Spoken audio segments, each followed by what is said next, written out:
Big boss stay tuned ఇప్పుడే అయింది. Nominations ఇప్పుడే ప్రక్రియ పూర్తయింది.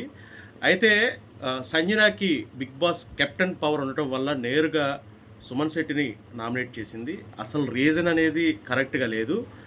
ఇప్పటివరకు సంజనాకి ఒక కమెడియను జోక్స్ చేస్తుంది, నవ్విస్తుంది అని చెప్పి ఒక అభిప్రాయం ఉంది ఆడియన్స్ నుంచి. ఈ క్షణం నుంచి అది పోయింది.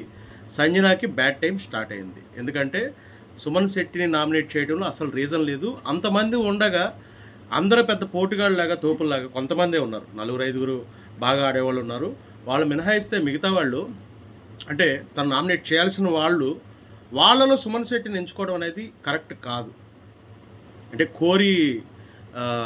కొరివితో తలగొక్కోవడం అంటే ఇలాగే ఉంటుంది. సుమన్ శెట్టితో పెట్టుకుంటే ఇక సంజన టైం ఇక్కడి నుంచి స్టార్ట్ అయిందనమాట. ఇప్పటి వరకు ఉన్నది మొత్తం ఇప్పుడు కెప్టెన్ కాబట్టి నడిచిపోతుంది. నెక్స్ట్ వీక్ వచ్చేసి ఈ కెప్టెన్ పోతుంది, మామూలు నార్మల్గా ఉంటుంది. అప్పుడు సుమన్ శెట్టి ఫ్యాన్స్ చూపిస్తారు. ఎందుకంటే తను చేసిందే అన్ని తప్పుడు పనులు. అసలు ఆ ఎగ్ దొంగతనం వల్ల దానివల్ల భరణి మాటలు పడాల్సి వచ్చింది. ఆ భరణి గారికి ఆయన మంచితనంతో అంటే ఇప్పుడు చెప్పగానే తినేశాను అని దొంగతనం చేసిందని చెప్పగానే ఆయన మొత్తం పిలిచేసి అందరికీ ఇలా ఇలా తప్పు జరిగింది, ఇలా చేసిందని చెప్పేసి ఉంటే ఆయన 100 మందికి సారీలు చెప్పాల్సిన అవసరం లేదు. ఇప్పుడు ఎంతమందిరా ఆరుగురేనా నామినేట్ చేస్తుంది భరణిని?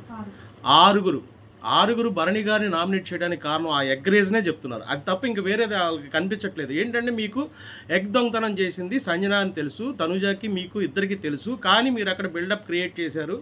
లాస్ట్లో అంతా అయిపోయిన తర్వాత సారీ చెప్పారు, కానీ ముందే తెలుసు, మీరు ముందే చెప్పకుండా డ్రామా ఆడారు అనేది భరణి గారి మీద ఒక మచ్చబడింది. ఎందుకంటే సంజన గారు తీసుకున్నారని చెప్పేసి ఉంటే సరిపోయేది. అంటే ఈ పాయింట్ ఎంత వాల్యూ అంటే ఎప్పుడైనా సరే ఎవరైనా మన ఫ్రెండ్స్ కానీ ఎవరైనా కానీ ఏదైనా తప్పు చేసినప్పుడు వాళ్ళని కవర్ చేసామంటే తర్వాత ఆ తప్పు మన మీద వేసుకోవాల్సి వస్తుంది, మనం సారీ చెప్పాల్సి వస్తుంది, నింద మన మీద పడుతుంది. సో తప్పు చేసినప్పుడు ఎవరైనా సరే ఖండించేయాలి అనేది ఒక నీతి.